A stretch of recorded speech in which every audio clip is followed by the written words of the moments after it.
বিসমিল্লাহির রহমানির রহিম। প্রিয় এবং সম্মানিত শ্রোতামণ্ডলী, আসসালামু আলাইকুম। আমি এখন আপনাদের সামনে হযরত আবু উবাইদা ইবনে জাররাহ রাদিয়াল্লাহু আনহু কবিতাটি পাঠ করছি।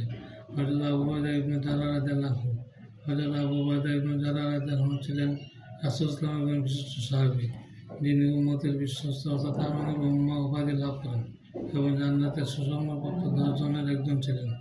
তিনি ইসলাম গ্রহণের প্রথম দিকে ঈমান আনেন। বিনয়ী ও সাহসী এই সেনাপতি রাশিদিন ক্লাবের গুরুত্বপূর্ণ সামরিক অভিযানের নেতৃত্ব দেন। তিনি 583 খ্রিস্টাব্দে মক্কায় কুরাইশ বংশের বনু আল হারিস ইবনে বিহরতে জন্মগ্রহণ করেন। তিনি হযরত আবু বকর রাদিয়াল্লাহু আনহুর পরদিন ইসলাম গ্রহণ করেন।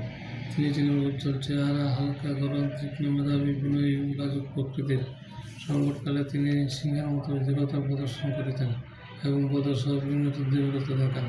তিনি 638 খ্রিস্টাব্দে সিরিয়াতে প্লেগ মহামারীতে আক্রান্ত হয়ে ইন্তেকাল করেন।